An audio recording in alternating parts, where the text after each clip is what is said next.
Welcome back to NerdServ, everyone. Today I'm going to be showing you 3 different apps you can use to edit photos on your Windows 10 PC. The first one is built into Windows and you won't even have to download it.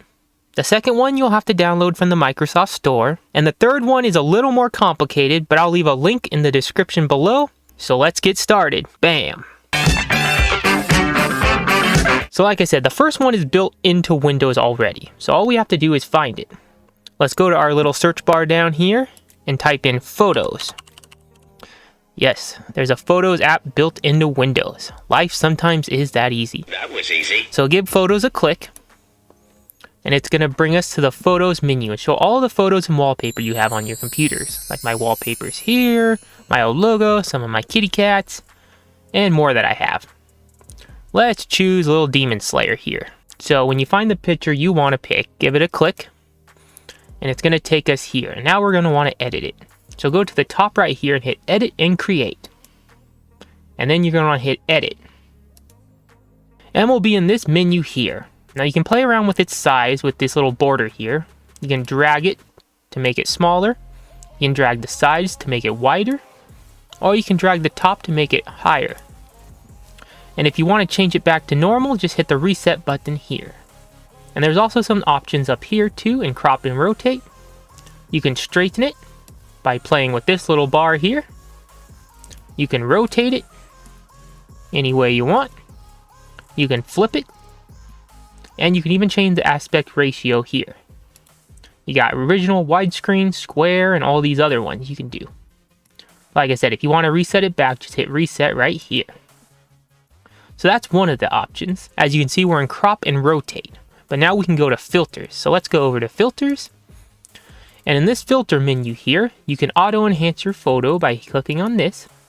You can enhance it more or less by dragging this little bar over here. Plus you can apply a filter right here. You can see there's Zeke, Icarus, Sana, Neo. Let's apply a Neo filter. And as you can see, it applied the filter, and you can up the intensity of it or make it less intense by bringing it down. So that's filters, but there's one more option left, adjustments over here. So let's give adjustments a click.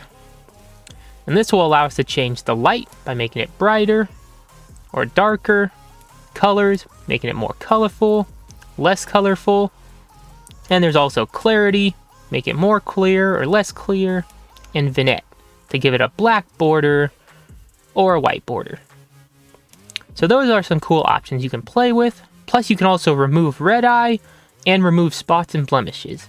Now these are probably more for actual photos. Red eye will fix the flash caused by a camera, and spot remover will fix like spots on yourself or blemishes that you might want to get rid of in your photo. So those are the main ways you can edit in the Photos app. There's a few other things you can do. You can undo all that you've done by clicking this. And if you want to redo everything, you just hit Redo All. That'll bring everything back. Plus you can zoom in down here by clicking the plus icon or the minus icon to zoom out. Or you can use your mouse wheel to scroll in and out. So that's everything in the Photos app you can do. When you're done, you can just click Save as a Copy. This will save it as a copy. The original won't be changed. Or you can click on this arrow here and click Save. This will overwrite the original with the new one that you did. Or if you don't want to do anything, just click Cancel and you'll cancel right out of it. But let's get to the next one now. Okay, the next free Photoshop editor is Adobe Photoshop Express. Now you'll have to download this from the Microsoft Store, but all you have to do is go into the Microsoft Store and type into the search bar Adobe Photoshop Express, and then download it, and then open it up. Then you should be in a menu that looks like this. It's going to want you to select an image. You can use the camera or the pictures library. I'm going to go into the pictures library. Now I'm going to select my Attack on Titan wallpaper. So I'm going to double click on it. And now we are in Adobe Photoshop Express. So let's start at the top right. You can undo or redo again up here. You can auto enhance the image. If you click on auto enhance, it'll auto enhance it for you. You can also view the original image by clicking here without the enhancement. Or you can click it again to bring the enhancement back. And you can also zoom here by clicking on this zoom and scrolling to zoom in more. Or you can also hold CTRL and use the mouse wheel to zoom in and out. Now let's go through our options on the left. You have filters right here, basic, charm, BMW, and more. And if you click on the arrows next to them, it'll bring in all the filters you can use. Normal, vibrant, autumn, spring, and more, of course. A lot more. But let's go to just vibrant. Give it a click, and you can make it more vibrant by taking this circle here and bringing it to the right, or less vibrant by taking it to the left. So you can play around and do it how you like. But let's go to the next one, crop. Now crop will allow you to, of course, crop your image. You can play around with it here, just like in the Photos app. Or you can rotate left, rotate right, flip horizontal, flip vertical, and straighten like before. You can also change the aspect ratio, just like the last one. Original, square, FB profile, FB cover profile, all kinds of things. So when you're done in here, we can go to the next one, which is corrections. And when you go into the next one, it'll apply what you did in crop, as you can see. So in corrections, it already took us to light and exposure. But if you click on the arrow, there's more options, color, effects, details. But let's just go back to exposure. Let's do contrast though. Click on contrast. And again, we can play with it down here by moving this up or down, or I guess left or right in this case. So when you're done here, we'll go to the next one, which is spot heal.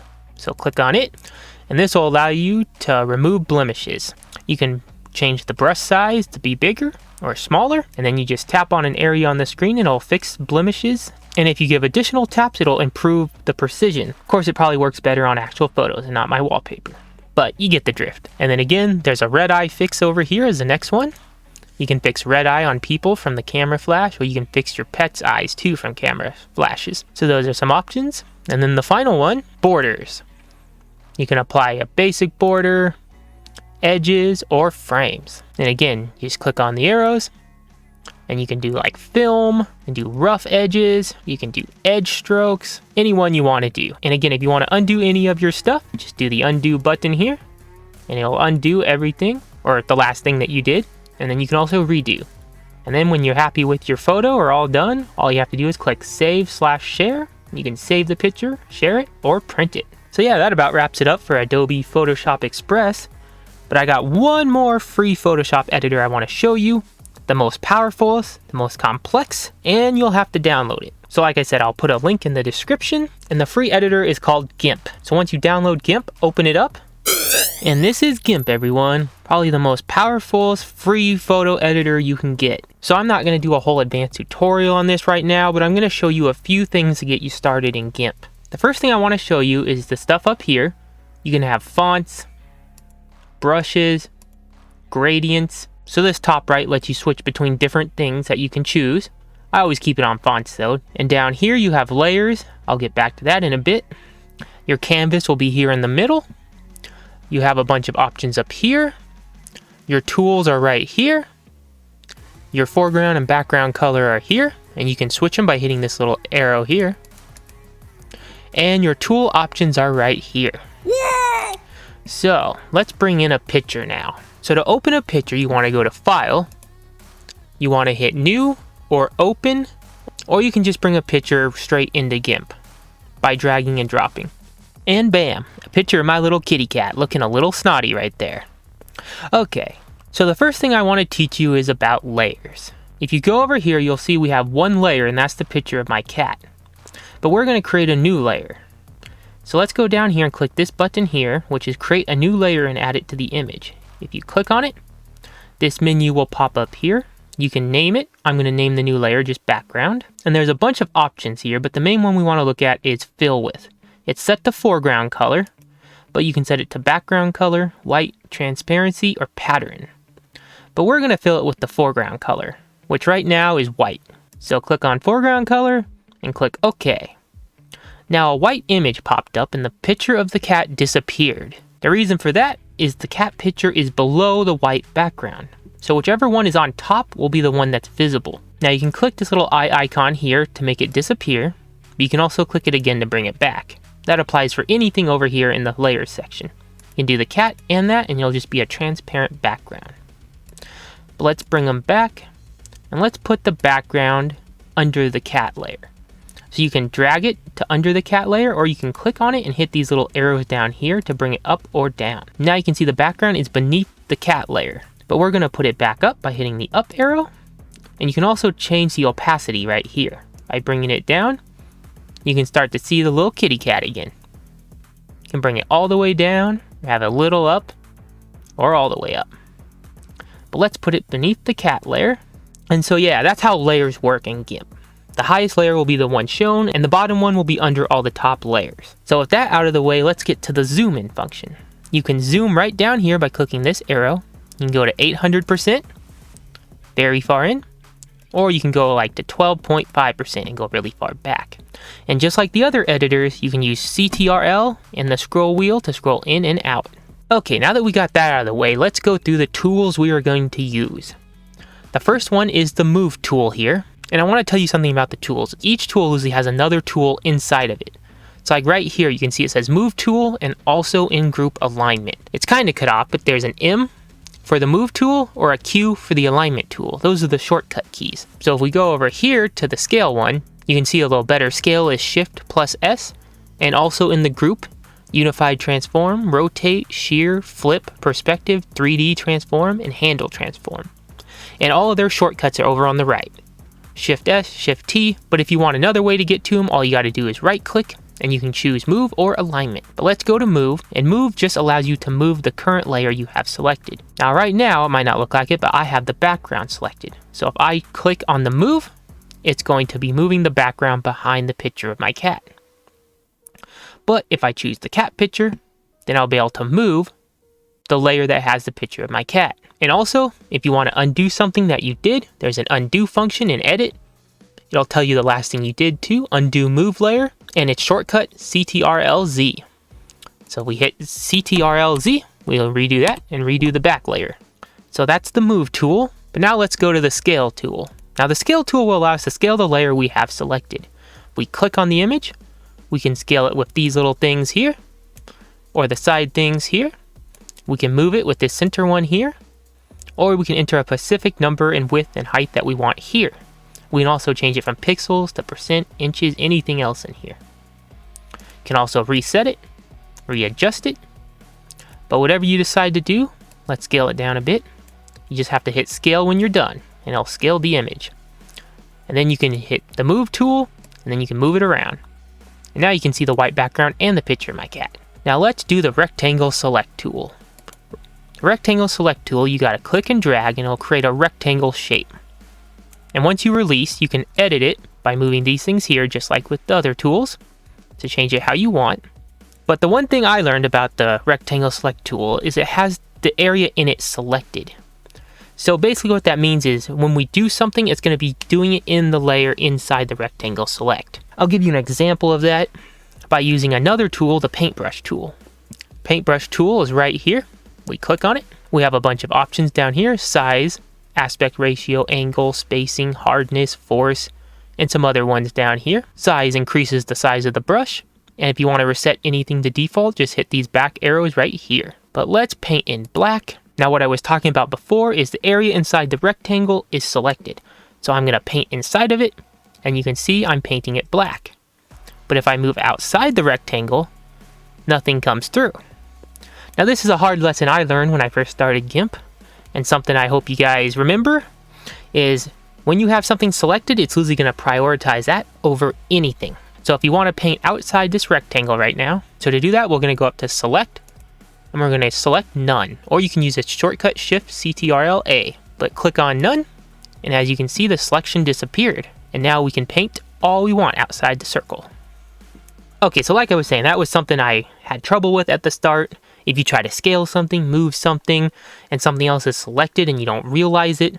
So if something's screwing up, just go to select and select none, and then select the thing you want to select. Yay! And that'll help a lot. But let's go to the final tool I want to show you, and that's the text tool. Now in the text tool, you have font, you have the size of the text, pixels, you can change these again too to inches, millimeters. You can have the color, and you can do some other stuff down here, like have it toward the left or the right. You can also space the letters apart, but I'm not going to get too much into that, except how to change the font. You can change it over here in this little menu, or you can click on this here and change it here. But I'm going to keep it the same. So again, just like with the rectangle select, click and drag, create a box, then you can start typing. NerdServ. And you can move the box and make it smaller with these little things here. And if you want to change the text after you have typed it, you want to make sure you have the text tool on and are on the text layer. Then select the text. Then you can up its size all you want. Make it a little bigger. So yeah, those are just some basic things you can do in Gimp to get you started. Again, remember, top layer goes first, bottom layers are the bottom, the tools, and all kinds of other stuff. And besides all this, there's still all these options up here, which a lot of them you might use, like colors. You can color balance, shadows, highlight, brightness, contrast, levels, curves, all kinds of stuff in here. And also filters. You got blur, you can blur your image with all these options here. You got enhance, you can enhance the image. You got distort, you got light and shadow, you got noise, you got all these different things you can do. But like I said, that's for a more advanced video. So right now, let's just say you want to export this monstrosity we made. So what you want to do is go to File, and you want to choose Save As. Now clicking Save As will save this as a Gimp file. That means when you go back into it, it will bring you back into Gimp with all your layers and the last time you saved it. If you want it as an actual picture, you need to hit Export As. If you click on this, you can name it up here. I'll just name it my cat. It loosely sets the file type right away, JPEG, but you can select different file types here, but I'm gonna keep it the same, and then you just hit Export. Oh, and you can also choose where to export it at. I'm just gonna do it to the desktop right now. And then this menu will pop up. You can play with the settings here, but I usually just export it right away. And export it, and then let's get out of Gimp. And now you can see the picture of my cat is right on my desktop. We go into it. There it is, that great monstrosity. But there you have it, guys. That about does it for today. Oh, it's 3 ways to edit pictures for free in your Windows 10 PC. One's already built into Windows, one is an easy download, and another one is a little more advanced, but one of the best photo editors out there. So I can't wait to see all the different kinds of photos you guys can make with these. Thank you all for watching again. If you liked the video, learned anything, or it helped you at all, please hit that like button. It always helps. And subscribe for the channel for more content in the future. I'll see you all next time on NerdServ.